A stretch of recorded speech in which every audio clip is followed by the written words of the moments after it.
सन 1528 की बात है। बाबर के एक सिपाही जो उनके सलाहकार थे मीर बाकी अयोध्या के एक स्थान पर मस्जिद का निर्माण करवाया, जिसे आज हम बाबरी मस्जिद के नाम से जानते हैं। हिंदुओं के मुताबिक कहा गया है कि यह राम मंदिर जन्मभूमि और यहाँ पर एक बहुत ही पुराना मंदिर था। जब सुप्रीम कोर्ट ने 9 नवंबर 2019 को राम मंदिर के पक्ष में फैसला सुनाया था, जिसमें 5 जजों की बैठक हुई थी, जिसमें अयोध्या में मंदिर बनाना तय हुआ था। इस निर्णय में बताया गया था कि मुगल शासक बाबर ने 1588 में राम मंदिर को तोड़कर वहां पर मस्जिद बनवाई थी। जब 5 अगस्त 2020 का दिन, यह एक ऐसा दिन है जो इतिहास के पन्नों में दर्ज हो चुका है। 1528 और 2020 के बीच 892 वर्षों का जो समय रहा, इस समय में काफी उतार चढ़ाव आए, परंतु अंत में निर्णय राम मंदिर के पक्ष में आया। और यह सब के पीछे रियलिटी क्या है वो आपको वीडियो के अंत में पता चल ही जाएगा।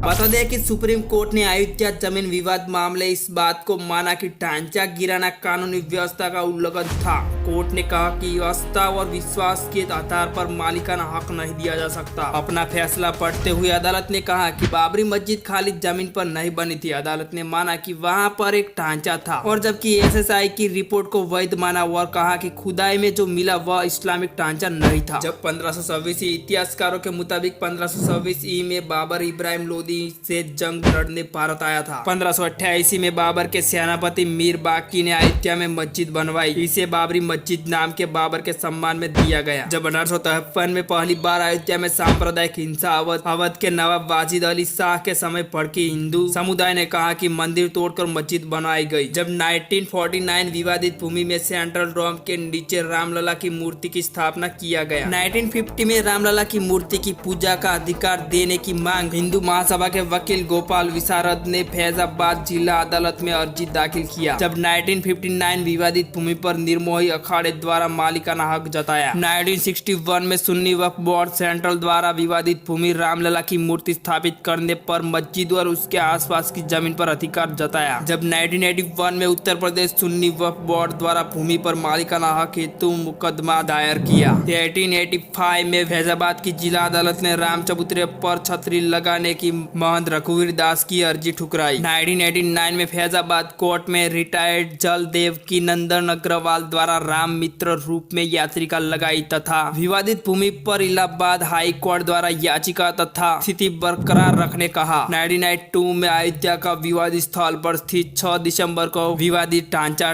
ढा दिया गया। जब 2002 में इलाहाबाद हाई कोर्ट द्वारा विवादित ढांचे वाले स्थल पर मालिकाना हक संबंधित दायर याचिकाओं पर सुनवाई शुरू किया। 2010 इलाहाबाद हाई कोर्ट ने फैसला दिया और विवादित स्थल को सुन्नी वक्फ बोर्ड, निर्मोही अखाड़ा और रामलला के बीच 3 हिस्सों में बराबर बांट दिया। 2011 इलाहाबाद हाई कोर्ट के फैसले पर सुप्रीम कोर्ट ने रोक लगाई। जब 2016 को विवादित भूमि पर राम मंदिर निर्माण की इजाजत हेतु सुब्रमण्यम स्वामी ने सुप्रीम कोर्ट में अर्जी दायर किया। 2018 सुप्रीम कोर्ट द्वारा अयोध्या विवादित संबंधी विभिन्न याचिकाओं पर सुनवाई शुरू किया। 6 अगस्त 2019 सुप्रीम कोर्ट की संवैधानिक पीठ ने इलाहाबाद हाई कोर्ट के फैसले के खिलाफ दायर हिंदू और जेडीयू मुस्लिम पक्ष की अपीलों पर सुनवाई शुरू की गई। 16 अक्टूबर 2019 सुप्रीम कोर्ट ने अयोध्या राम मंदिर मामले में अंतिम सुनवाई प्रक्रिया पूरी। 5 अगस्त 2020 अयोध्या में राम मंदिर का प्रधानमंत्री नरेंद्र मोदी द्वारा शिलान्यास किया गया। जब 1849 में राम चबूतरे पर फिर से पूजा की मिली इजाजत पर राम मंदिर और बाबरी मस्जिद के विवाद को लेकर जन्मभूमि के आसपास के इलाके में पहली बार 1853 में दंगों का दी। जब 1885 में पहली बार महंत रघुवीर दास बाबरी मस्जिद के पास मंदिर निर्माण को लेकर एमएमआर फैजाबाद कोर्ट में एक याचिका लगाई, जिसे कोर्ट ने ठुकरा दिया। 23 दिसंबर 1949 को राम जन्मभूमि मंदिर के इतिहास में एक बार से जबरदस्त मोड़ आ गया। उस दिन रामलला की प्रतिमा मस्जिद के अंदर अचानक से विराजमान पाई गई और यह विवाद इतना बढ़ा कि आखिरकार तत्कालीन सरकार उस ढांचे को विवादित मानकर उस पर ताला लगवा देना पड़ा। जब ढांचे के अंदर नमाज रुक गई, लेकिन बाहर राम चबूतरे और परिसर के बाकी हिस्सों में पूजा अर्चना निरंतर चलती रही। 1915 से तत्कालीन विवादित परिसर को लेकर कानूनी जंग शुरू हुई। गोपाल विशारद और रामचंद्र ने ढांचे के अंदर रामलला की पूजा की इजाजत और उनकी प्रतिमा वहीं रहने देने की अनुमति के लिए फिरोजाबाद सिविल कोर्ट में 2 अर्जी दाखिल की।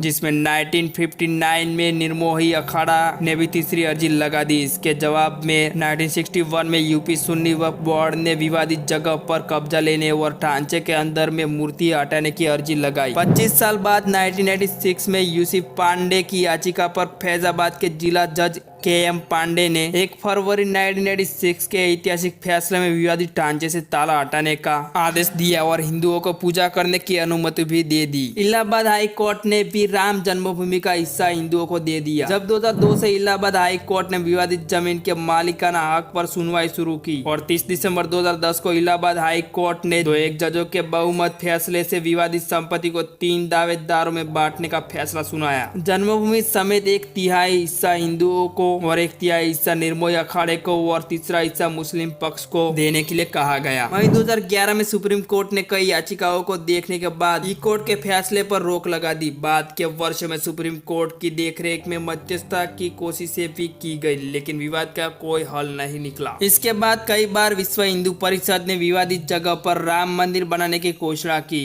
इसके लिए 99 के दशक में विश्व हिंदू परिषद ने श्री राम लिखी ईंटें और धनराशि एकत्रित की। एक समय पर सरकार ने विश्व हिंदू परिषद को मंदिर बनाने की अनुमति दे दी थी, लेकिन कुछ कारणों की वजह से वहां मंदिर का निर्माण शुरू नहीं हो सका। इसी बीच मंदिर को लेकर विवाद बढ़ता गया और साल 1992 में इस विवाद ने हिंसक रूप ले लिया। साल 1992 में बाबरी मस्जिद का विवादित ढांचा गिरा दिया गया। इसके बाद साल 2019 में भारत के सुप्रीम कोर्ट की 5 जजों की बेंच ने फैसला सुनाया कि विवादित जगह को सरकार एक ट्रस्ट को सौंप दे, जिसके बाद सरकार ने श्री राम जन्मभूमि तीर्थ क्षेत्र ट्रस्ट का गठन करके वह जमीन ट्रस्ट को सौंप दी है। ट्रस्ट ने मार्च 2020 में राम मंदिर का निर्माण कार्य शुरू किया है। आखिरकार तत्कालीन चीफ जस्टिस रंजन गोगोई की अगुवाई वाली सुप्रीम कोर्ट की 5 सदस्यीय संविधान पीठ ने 40 दिनों की मैराथन सुनवाई के बाद 16 अक्टूबर 2019 को दशकों पुराने इस कानूनी विवाद पर फैसला सुरक्षित रख लिया। अंत में 9 नवंबर 2019 का वह ऐतिहासिक दिन आया जब सुप्रीम कोर्ट ने सदियों पुराने इस विवाद को हमेशा के लिए निपटारा कर दिया। सर्वोच्च अदालत ने संपूर्ण विवादित परिसर पर भगवान रामलला का मालिकाना हक दे दिया और उनके भव्य मंदिर निर्माण के लिए केंद्र की नरेंद्र मोदी सरकार को 3 महीने के भीतर एक ट्रस्ट बनाने की जिम्मेदारी सौंप दी। अदालत ने सरकार को मुस्लिम पक्ष को भी मस्जिद बनाने के लिए अयोध्या में किसी महत्वपूर्ण स्थान पर 5 एकड़ जमीन देने का आदेश दिया। अदालत के इसी आदेश के बाद श्री राम जन्मभूमि तीर्थ क्षेत्र ट्रस्ट ने 5 अगस्त 2020 को वहां भव्य राम मंदिर के निर्माण के लिए भूमि पूजन और आधारशिला का कार्यक्रम तय किया गया था। सनातन धर्म में श्री राम को भगवान विष्णु का 7वां अवतार माना जाता है। वो दुनिया में व्यापक रूप से पूजे जाने वाले राजा है। प्राचीन महाकाव्य वाल्मीकि रामायण में बताया गया है कि प्रभु श्री राम का जन्म त्रेता युग में अयोध्या में हुआ था। अयोध्या में जहाँ पर उनका जन्म हुआ था उस जगह को राम जन्मभूमि के नाम से जाना जाता है। कहा जाता है कि 15वीं शताब्दी में मुगल शासकों ने राम जन्मभूमि पर एक मस्जिद का निर्माण करवाया था। जब सनातन धर्म के अनुयायियों का कहना है कि इसी मस्जिद का निर्माण मुगलों ने राम जन्मभूमि पर मंदिरों को खंडित करके करवाया था। हिंदुओं के इस दावे के बाद साल 1815 से इस मामले में विवाद होना शुरू हो गया था। श्री राम जन्मभूमि मंदिर का शिलान्यास भारत के प्रधानमंत्री नरेंद्र मोदी ने 5 अगस्त 2020 को दोपहर 12 बजे किया और इस दौरान आधारशिला के रूप में पीएम नरेंद्र मोदी ने चांदी की ईंट भी स्थापित की। अयोध्या में भगवान राम का मंदिर 2.7 एकड़ भूमि में बन रहा है, जिसमें